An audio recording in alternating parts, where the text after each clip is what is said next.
আসসালামু আলাইকুম রহমতুল্লাহি ওয়া বারাকাতুহু নাহমাদুহু ওয়া নুসাল্লি আলা রাসূলিহিল কারীম। সুপ্রিয় দর্শকবৃন্দ, স্বাগত জানাচ্ছি ড্রিম ওয়ে হোল্ডিংস লিমিটেড নিবেদিত গ্রিন টিভি পরিবেশিত আলোর পথ অনুষ্ঠানে। আজকের আলোচনার বিষয় হলো যাকাত। যে যাকাত মানুষের সম্পদ পবিত্র করে, সমাজের ন্যায় বিচার প্রতিষ্ঠা করে থাকে।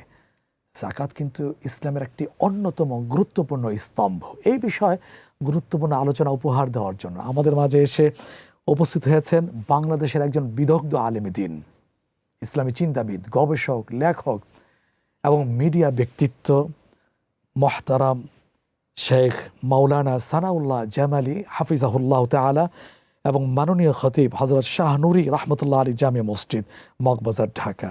আসসালামু আলাইকুম ওয়া রাহমাতুল্লাহি ওয়া বারাকাতুহু। ওয়া আলাইকুম আসসালাম ওয়া রাহমাতুল্লাহি ওয়া বারাকাতুহু। মোহতারাম, স্বাগত জানাচ্ছি, কৃতজ্ঞতা জানিয়ে বলছি জাযাকাল্লাহ খাইরান। ব্যস্ত অনেক দিনী কার্যক্রমের সাথে জড়িত, তার মধ্য থেকে সময় দিচ্ছেন। আল্লাহ আপনাকে শান অনুযায়ী জাযা খায়ের দান করুন। আমিন। আপনারা অনেক ব্যস্ততার মধ্যে এই দ্বীনি প্রোগ্রাম পরিচালনা করছেন, আপনাকে আল্লাহ পাক উত্তম বিনিময় আমিন দিন। আমিন আমিন, জাযাকাল্লাহ খাইর। আমাদের আজকের আলোচনার বিষয় যাকাত। আপনি যাকাত সম্পর্কে লিখেছেন বই এবং আলহামদুলিল্লাহ অনলাইনে আপডেট বিষয়গুলো পানির মতো করে সুন্দরভাবে ক্লাস নিচ্ছেন। আমরাও দেখেও মুগ্ধ হচ্ছি।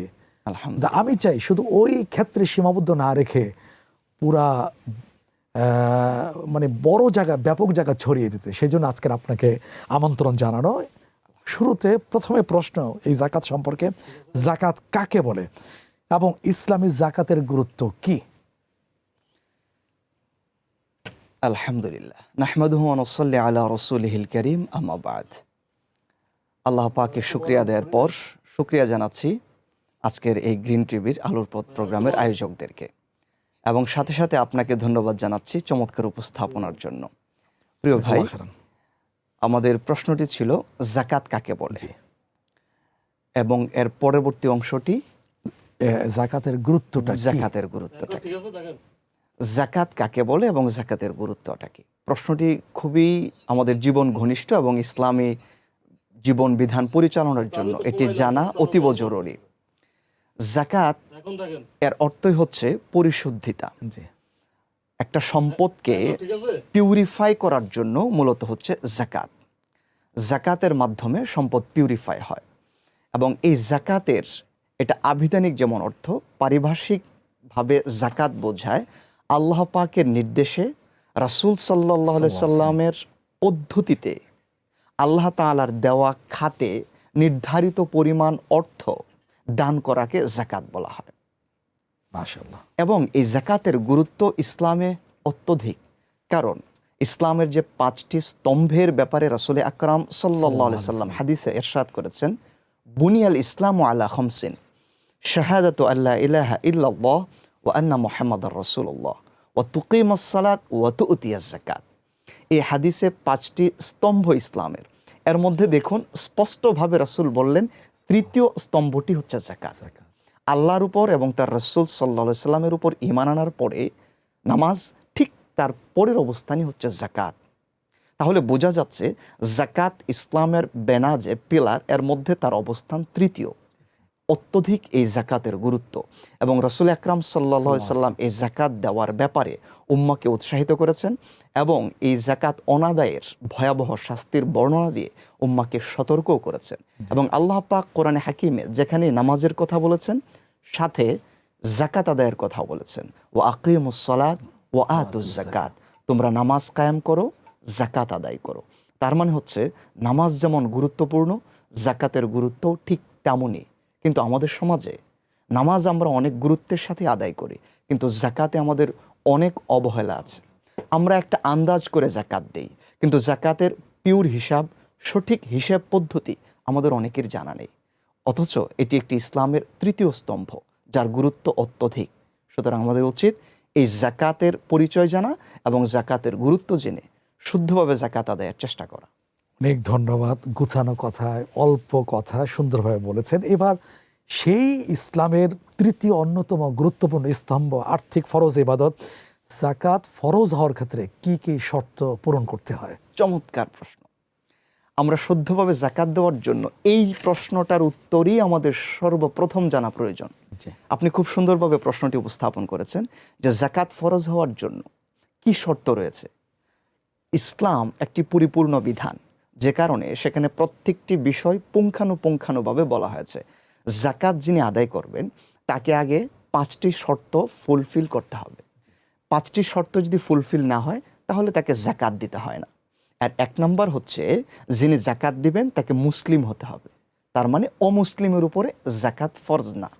দ্বিতীয় হচ্ছে, উনি স্বাধীন হতে হবে, কোনো পরাধীন ব্যক্তি, আগে যেটা ছিল যে অন্যের গোলাম হয়ে থাকা, এরকম কোনো ব্যক্তির উপরে জাকাত ফরজ হয় না। তৃতীয়ত হচ্ছে, ওই ব্যক্তিকে নিসাব পরিমাণ সম্পদের মালিক হতে হবে। নিসাব এটি একটি জাকাতের পরিভাষা। ইসলামে নিসাব বলা হয় ওই সম্পদকে যে পরিমাণ সম্পদের ব্যাপারে রাসূল সাল্লাল্লাহু আলাইহি সাল্লাম নির্ধারণ করে দিয়েছেন। এই ফ্রেম পরিমাণ যদি কারো সম্পদ থাকে অথবা তা ওই পরিমাণকে ক্রস করে, তখন তাকে জাকাত দিতে হবে। একটা নির্ধারিত ফ্রেম আছে, তো ওই ফ্রেমে যখন পৌঁছবে সম্পদ তখনই তাকে জাকাত দিতে হবে। গেল 3য় নম্বর শর্ত। 4র্থ শর্ত হচ্ছে, রাসূল খুব সহজভাবে, যেটি আবু দাউদ শরীফের মধ্যে এসেছে, রাসূল বলছেন ওয়ায়াহুলু আলাইহিল হাউল, অর্থাৎ লা যাকাতা ফি মালিন হাত্তা ইয়াহুলু আলাইহিল হাউল। সম্পদে জাকাত ততক্ষণ হবে না যতক্ষণ না এই 4র্থ শর্তটা ফুলফিল না হচ্ছে। সেটি হচ্ছে 1 চান্দ্র বছর ওই সম্পদটা অতিবাহিত করতে হবে, ওই নিসাবটা, তাহলে তার উপরে জাকাত হবে। 5ম নাম্বার হচ্ছে, যে ব্যক্তির উপর এই জাকাতটি, জাকাতযোগ্য যে সম্পদটি রয়েছে, ওই সম্পদটি যখন তার উপরে 1 বছর পরিপূর্ণ হলো, তখন ওনাকে নির্ধারিত হারে জাকাত দিতে হবে। যে কোনো একটা আন্দাজ করে পরিমাণ দিলে হবে না। নিসাবের ভিন্নতা আছে, সেক্ষেত্রেও পরিমাণেরও ভিন্নতা আছে। জি। তবে স্বর্ণ এবং টাকার ক্ষেত্রে 2.5%, যেটি হচ্ছে 40-এর 1। জি। কিন্তু আবার অন্যান্য নিসাবের ক্ষেত্রে ভিন্নতা আছে, পশু সম্পদ, ফসল ইত্যাদির ক্ষেত্রে আমরা ভিন্নতা আছে। আসবো কোন কোন সম্পদের উপর জাকাত ফরজ হয়। বিরতির থেকে আরো প্রশ্ন নিয়ে আপনার কাছে জানতে চাইবো ইনশাআল্লাহ। প্রিয় দর্শক, আপনারা উপভোগ করছেন জাকাত সম্পর্কে চমৎকার আলোচনা। সময় হয়েছে একটি বিজ্ঞাপন বিরতিতে যাবার, ফিরে আসছি কিছুক্ষণ পর, ততক্ষণ আমাদের সাথেই থাকুন।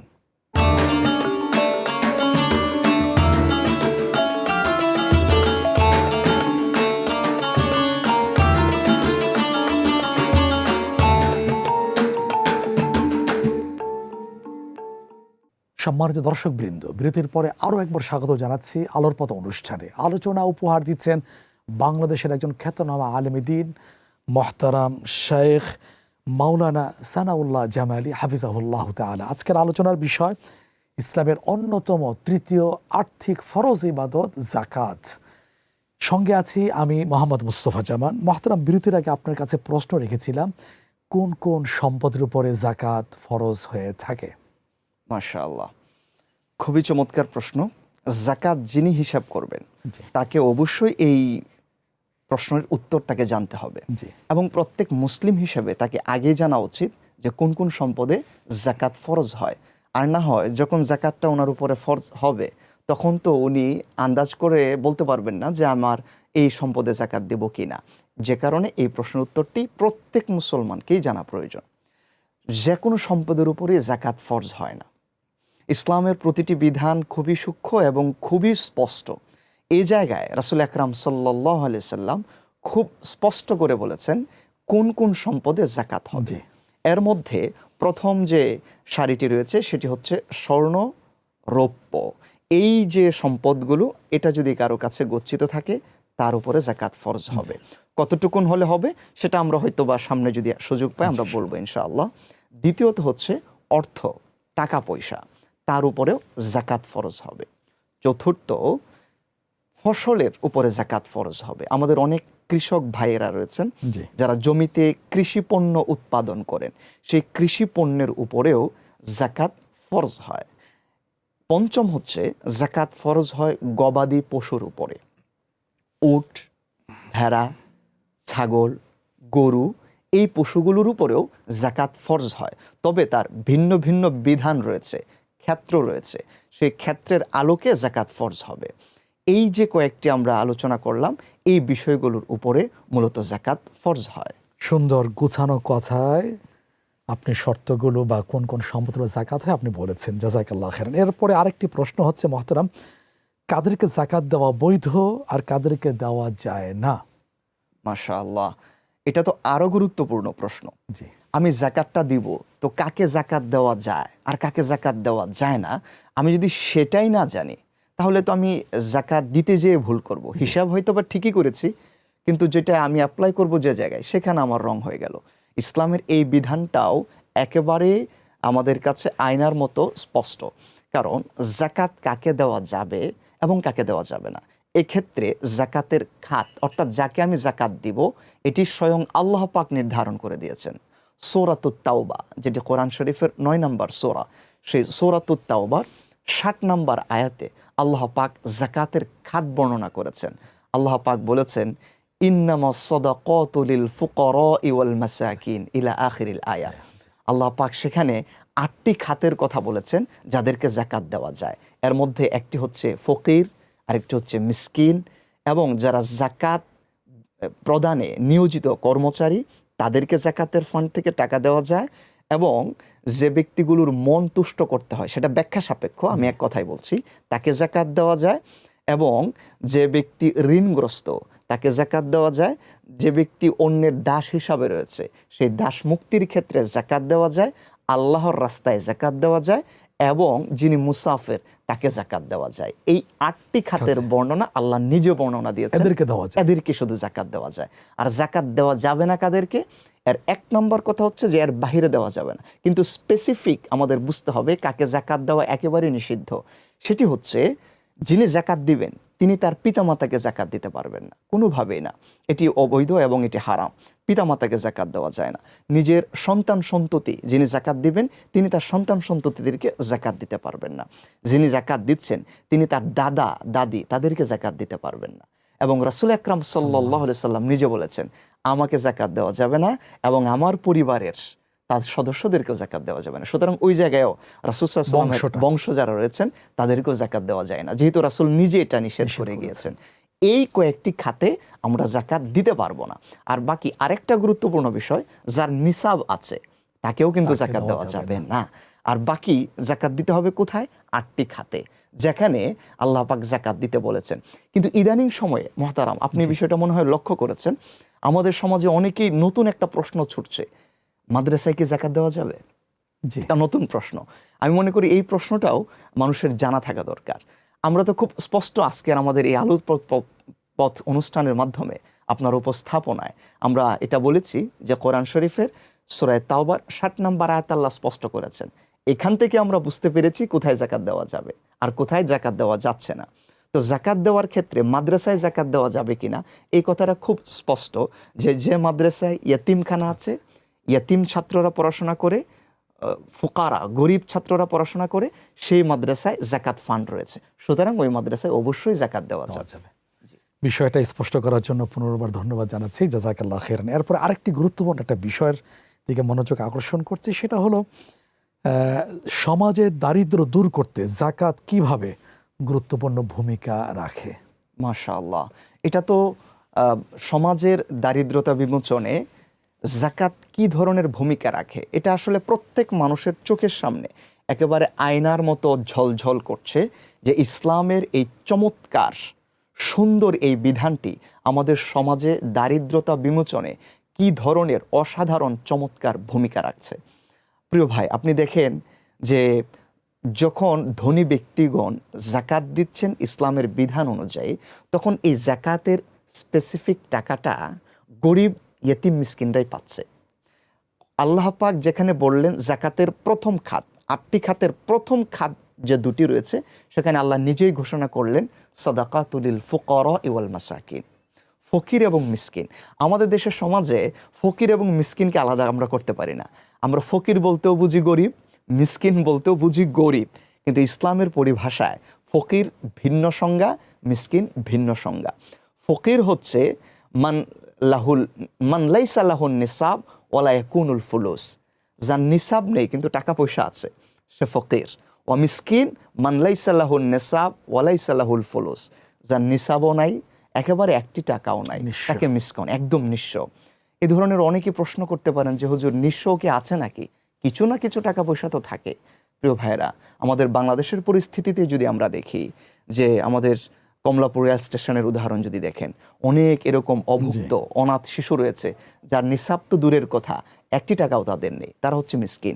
এই মিসকিনরা যখন এই সম্পদগুলো পায়, তাহলে তাদের দারিদ্রতা বিমোচনে জি। কি পরিমাণ কাজ করে। জি। যে মানুষটা দারিদ্রতার কারণে চুরি করে, ডাকাতি করে, তারপরে অস্ত্র ঠেকিয়ে মানুষকে হলো তার দুর্বলতার সুযোগ নিয়ে টাকা গ্রহণ করে, কিন্তু এই গরিবের কাছে যখন জাকাতের টাকাগুলো পৌঁছে, তাদের দারিদ্রতা যখন বিমোচন হয়ে যায়, তখন তারা অন্যায় থেকে দূরে থাকে, মানুষের মধ্যে সহমর্মিতার তৈরি হয়, ভালোবাসার তৈরি হয়। অনেক ধন্যবাদ। সংক্ষিপ্ত পরিসরে, খুব সংক্ষিপ্ত আকারে, গোছানো ভাষায় এই গুরুত্বপূর্ণ ফরজ আর্থিক ইবাদতটি আপনি আমাদেরকে উপহার দিয়েছেন। জাযাকাল্লাহু খাইরান। মাশাআল্লাহ, বারাকাল্লাহ। ইদান ওয়াইয়াকা ইদান। প্রিয় দর্শক, জাকাত সম্পর্কে বিস্তারিত আলোচনার দাবি রাখে। তবে আজকের এই গুরুত্বপূর্ণ আলোচনা থেকে আমরা বলতে পারি, জাকাত কেবল দান নয়, খয়রাত নয়, ভিক্ষা নয়, এটা হচ্ছে আল্লাহ সুবহানাহু ওয়া তাআলার নির্দেশ। এটা হলো সমাজের অসহায় মানুষের অধিকার। আসুন না সঠিকভাবে জাকাত প্রদান করি এবং সহমর্মে ন্যায় ভিত্তিক ইনসাফপূর্ণ সমাজ গড়ে তুলতে পারি আমরা। আল্লাহ সেই তৌফিক দান করুন। আজ এখানেই শেষ করছি। আসসালামু আলাইকুম ওয়া রাহমাতুল্লাহি ওয়া বারাকাতুহু।